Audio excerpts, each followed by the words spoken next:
अच्छा बाकी गाली देती हाँ? उठा हाथ।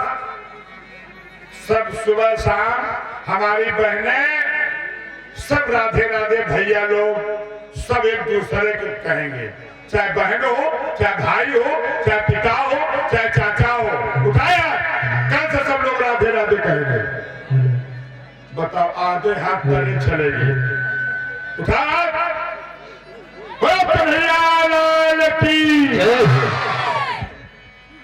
मोबाइल से कहती बाय बाय।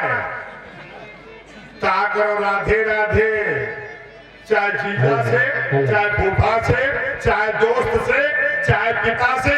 तो भगवान का भजन भी हो गया और नमस्कार हो गया। बताओ दो फायदे हैं। अब बाय बाय में हियों से जाओ, हुओं से जाओ। बाय का मतलब है जितनी जल्दी जाओ लौट के ना आओ। ये बाय का मतलब हाथ। राधे राधे का मतलब है जैसे जाओ। रा शब्द रमण का है, गमन का है। धा शब्द धारण धावत। क्यों?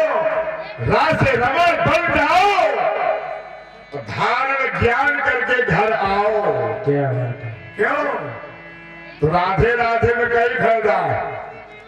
तो सभी माताएं बहनें, हम कल समझेंगे कौन राधे राधे बोलता है। हमसे भी बोले, सबसे बोले। गांव में कोई भाई बहन मिले, कोई मैसेज करे तो राधे राधे राम जरूर करें, तो भगवान का भजन। लेकिन अब ये कहा कि जात मैसेज में बाबू बोलो वृंदावन बिहारी लाल की जय हो। आइए दूसरी कथा। अब देखिए ब्रह्मा विष्णु महेश के बाद उन्हीं दो ढेरियों से एक पुत्र प्राप्त हुआ। कौन? निषागमने निषादव्यवः, जिसको तुम लोग कहते हो केवट। समझ रहे हो? एक सुक्ति लिख लेना। मानिषाद प्रतिष्ठता सरस्वती तुंगमा। और अगर मानव के अंदर आदि शब्द का पहला कोई पुत्र है तो ब्रह्मा विष्णु महेश के बाद पहला पुत्र है तो निषाद। काला कलूटा उसी राख से उत्पन्न किया जिनका नाम था पादप। ठीक। अब यहां से वंशावली चली जाएगी कि पृथु बेणु गु ये त्रेता में आपको मिलेंगे। मैं आपको सतयुग की कथा सुना रहा हूं। बोलो वृंदावन बिहारी लाल की जय।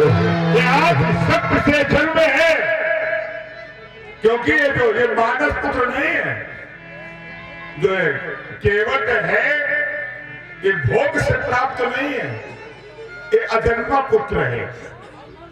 निशा निठा सा को था नहीं पढ़ा जाता, सा पढ़ा जाता है। निशा दो शब्द है।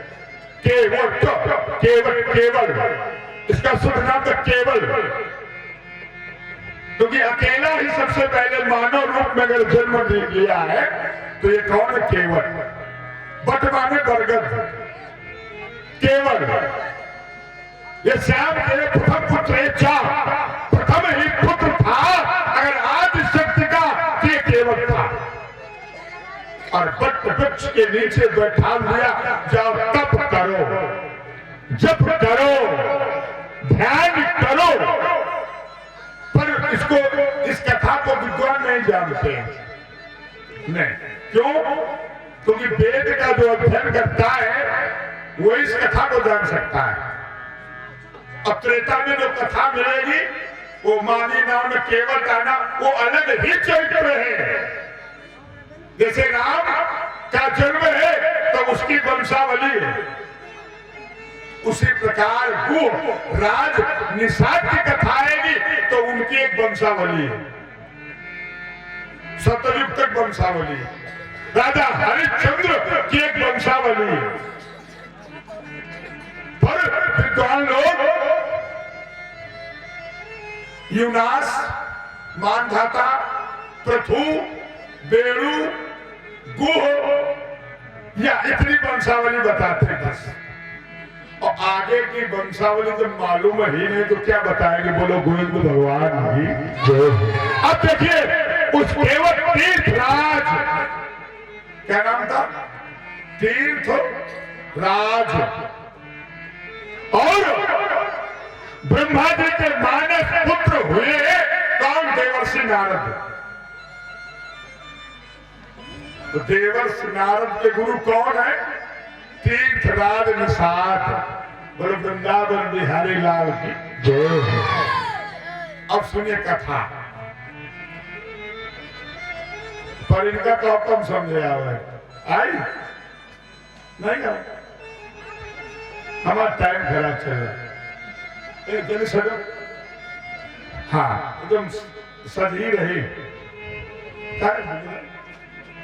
थोड़ा बात बताओ, नहीं शंका हो बताओ, कोई उतरने की बात नहीं है।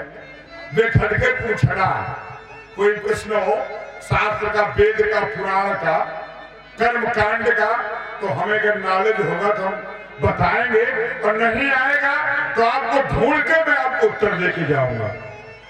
अब देखिए थोड़ी कथा यहाँ देवर्षि नारद की सुन लीजिएगा।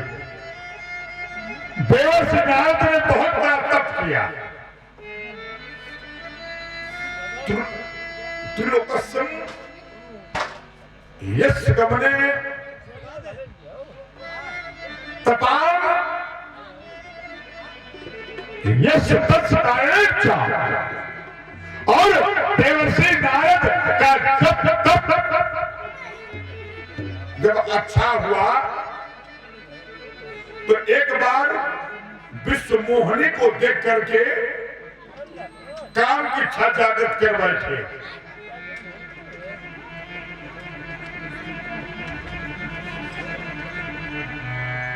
मन में शंका हुई, मन में पाप आया।